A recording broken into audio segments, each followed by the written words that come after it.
बहुत समय पहले की बात है। एक राजा को उपहार में किसी ने बाज के 2 बच्चे भेंट किए। वे बड़ी ही अच्छी नस्ल के थे और राजा ने कभी इससे पहले इतने शानदार बाज नहीं देखे थे। राजा ने उनकी देखभाल के लिए एक अनुभवी आदमी को नियुक्त कर दिया। जब कुछ महीने बीत गए तो राजा ने बाजों को देखने का मन बनाया और उस जगह पहुंच गए जहां उन्हें पाला जा रहा था।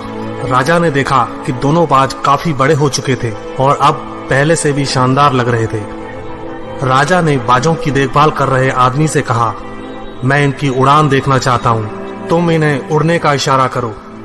आदमी ने ऐसा ही किया।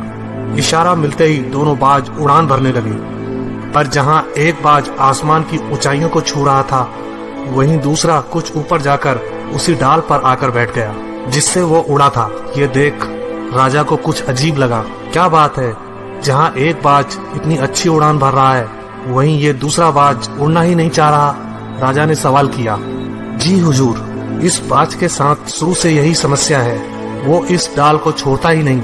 राजा को दोनों ही बाज प्रिय थे और वो दूसरे बाज को भी उसी तरह उड़ना देखना चाहते थे। अगले दिन पूरे राज्य में ऐलान कर दिया गया, जो व्यक्ति इस बाज को ऊंचा उड़ाने में कामयाब होगा उसे ढेरों इनाम दिया जाएगा।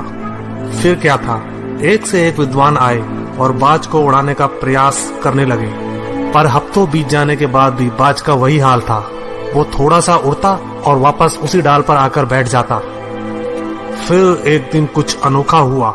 राजा ने देखा कि दोनों बाज आसमान में उड़ रहे हैं। उन्हें अपनी आंखों पर यकीन नहीं हुआ और उन्होंने तुरंत उस व्यक्ति का पता लगाने को कहा जिसने ये कारनामा कर दिखाया था।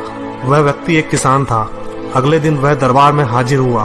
उसे इनाम में स्वर्ण मुद्राएं भेंट करने के बाद राजा ने कहा, मैं तुमसे प्रसन्न हूँ, बस तुम इतना बताओ कि जो काम बड़े बड़े विद्वान नहीं कर पाए वो तुमने कैसे कर दिखाया।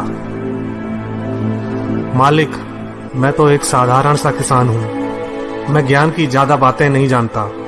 मैंने तो बस वो डाल काट दी जिस पर बैठने का बाज आदी हो चुका था, और जब वो डाल ही नहीं रही तो वो भी अपने साथी के साथ ऊपर उड़ने लगा।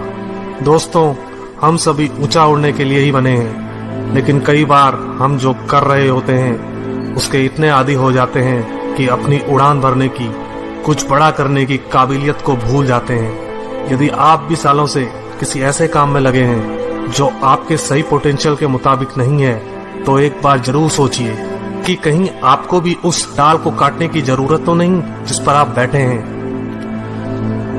धन्यवाद दोस्तों। Download Moj.